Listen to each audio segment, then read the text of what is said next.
Salut tout le monde, c'est PikaCC. On se retrouve sur Pokémon épée et bouclier pour une vidéo sur les Pokémon de la 8e génération qui évoluent de manière spéciale.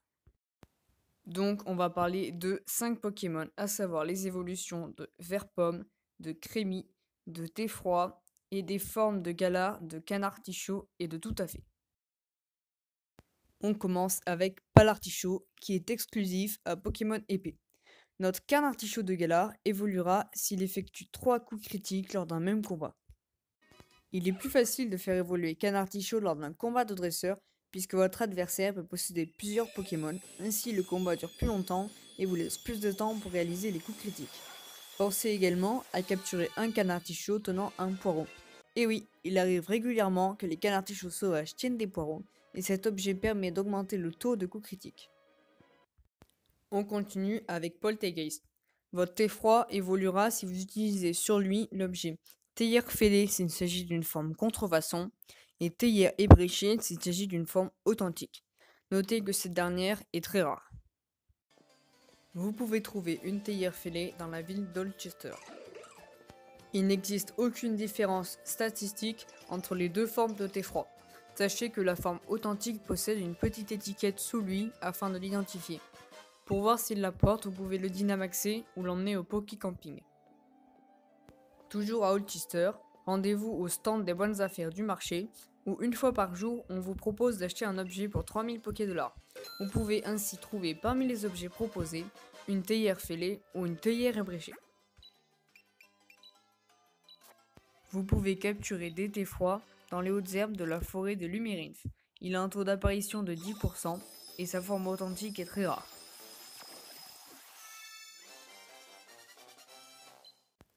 On passe à Tutétécri.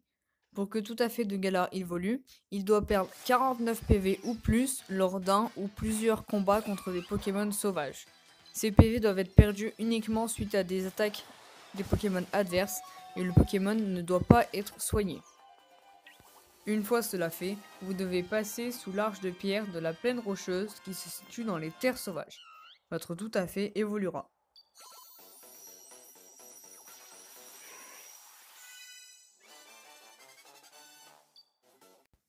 On passe aux deux avant-derniers Pokémon de cette vidéo, à savoir Pomdrapi, exclusif à Pokémon épée, et Dratatin à bouclier.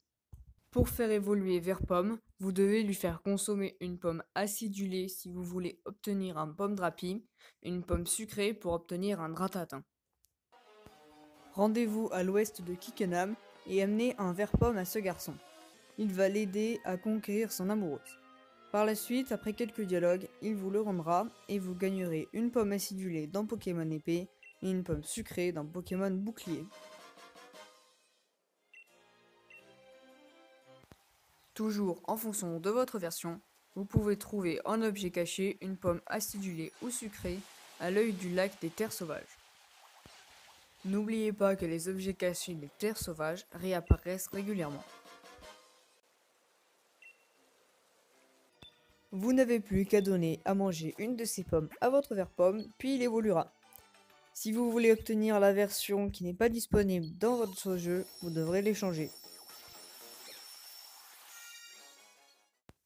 On passe au dernier Pokémon et pas des moindres, il s'agit de Charmeleon. Il possède pas moins de 9 coloris différents et 7 décors possibles sur sa tête. En gros, pour faire évoluer votre Crémi, vous devez lui donner un objet en sucre, puis faire tourner votre personnage sur lui-même. Attention, l'évolution dépend du sens de rotation et de sa durée, du moment de la journée et bien sûr de l'objet que vous lui avez donné. Ces objets que vous pouvez donner à votre Pokémon sont la baie en sucre, la fleur en sucre, le cœur en sucre, l'étoile en sucre, la fraise en sucre, le ruban en sucre et le trèfle en sucre. Et oui, ça fait beaucoup de sucre. Vous pouvez obtenir ces sucreries en récompense dans les cafés de combat. Il en existe 3, un à Motorbay, un à Kickenham et un à Windscore. Vous pouvez également trouver une fraise en sucre, un objet visible à Kickenham. Ok, donc comment avoir chaque coloris de Charmille? Pour avoir un Charmille rose pâle, vous devez tourner 2 jours dans le sens des aiguilles d'une montre. Le rose foncé 2 jours dans le sens anti-horaire. Le beige foncé 2 jours plus de 5 secondes dans le sens horaire. Le rose et beige plus de 5 secondes dans le sens anti-horaire. le vert de nuit dans le sens horaire, le blanc de nuit dans le sens anti-horaire, le jaune de nuit plus de 5 secondes dans le sens horaire, le bleu ciel de nuit plus de 5 secondes dans le sens anti-horaire, et enfin l'arc-en-ciel dans le sens anti-horaire pendant plus de 10 secondes entre 19h et 20h.